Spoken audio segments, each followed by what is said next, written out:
क्या आप जानते हैं कि एक ऐसा दिव्य वृक्ष है जिसकी उत्पत्ति स्वयं ब्रह्मा जी के आंसुओं से हुई थी। एक ऐसा वृक्ष जिसमें भगवान विष्णु, शिव, ब्रह्मा और सभी देवी देवता निवास करते हैं।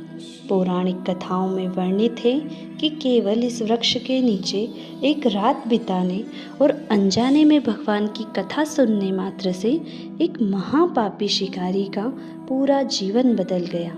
उसके सारे पाप धुल गए और उसे अगले जन्म में एक चक्रवर्ती राजा का पद मिला, जिसकी रक्षा स्वयं एक दिव्य देवी ने की। आज के इस विशेष वीडियो में हम आपको उसी चमत्कारी आमल की एकादशी की प्राचीन कथा सुनाएंगे।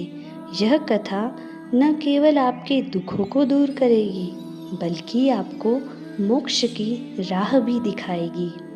अगर आप भी भगवान विष्णु की असीम कृपा पाना चाहते हैं और जीवन के हर संकट से मुक्ति चाहते हैं तो इस कथा को एक पल के लिए भी मिस न करें। चलिए जानते हैं उस दिव्य आंवला वृक्ष और पापी शिकारी की अद्भुत कहानी। सतयुग में वेदिश नाम का एक अत्यंत सुंदर और समृद्ध नगर था। वहाँ के राजा चेत्रथ बहुत ही धार्मिक, न्यायप्रिय और कला प्रेमी थे। उनके राज्य में चारों ओर खुशहाली थी और प्रजा बहुत सुखी थी। सभी लोग भगवान विष्णु के परम भक्त थे और हर महीने की एकादशी का व्रत पूरी निष्ठा से रखते थे। नगर का वातावरण हमेशा भक्तिमय बना रहता था। यहाँ कोई गरीब नहीं था और न ही कोई पापी। एक बार फाल्गुन मास के शुक्ल पक्ष की एकादशी की तिथि आई। इसे आमल की एकादशी या आंवला एकादशी कहा जाता है। राजा चेत्रथ ने पूरी प्रजा के साथ इस व्रत रखने का संकल्प लिया। नगर के मुख्य मंदिर के पास एक विशाल और पवित्र आंवले का वृक्ष था, जिसे भगवान विष्णु का रूप माना जाता था। राजा और प्रजा ने मिलकर उस वृक्ष को दिव्य आभूषणों, फूलों की मालाओं और सुगंधित द्रव्यों से सजाया।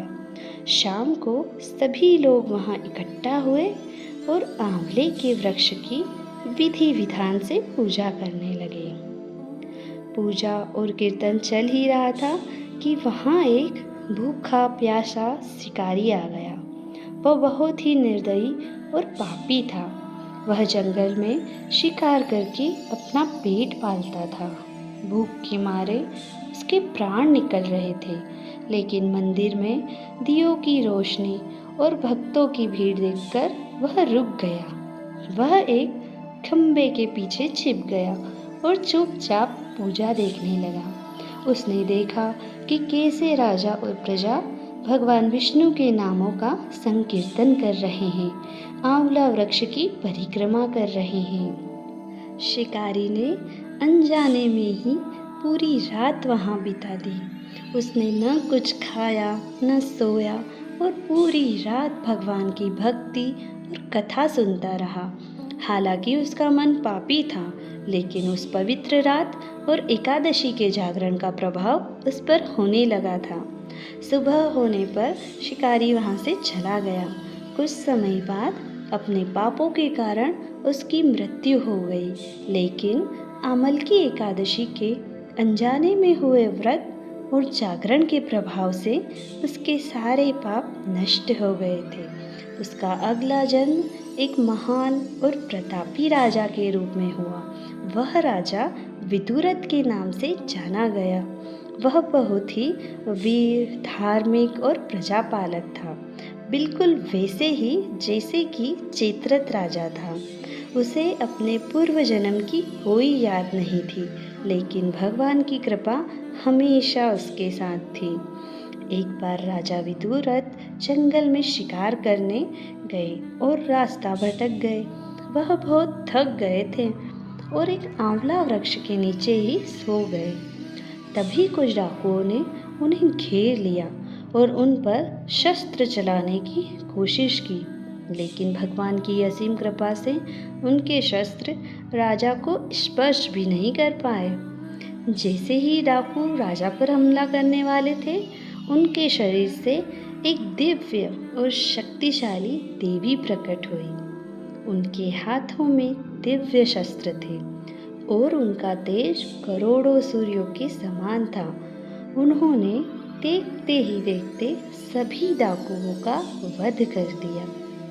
जब राजा विदुरथ की आंखें खुली तो उन्होंने पूछा कि मेरी रक्षा किसने की? तभी आकाशवाणी हुई कि हे राजन, यह सब तुम्हारी पूर्व जन्म की आमलकी एकादशी के व्रत का प्रभाव है, जिसे तुमने अनजाने में ही रखा था। भक्तों, यह कथा हमें सिखाती है कि आमलकी एकादशी का व्रत कितना शक्तिशाली है।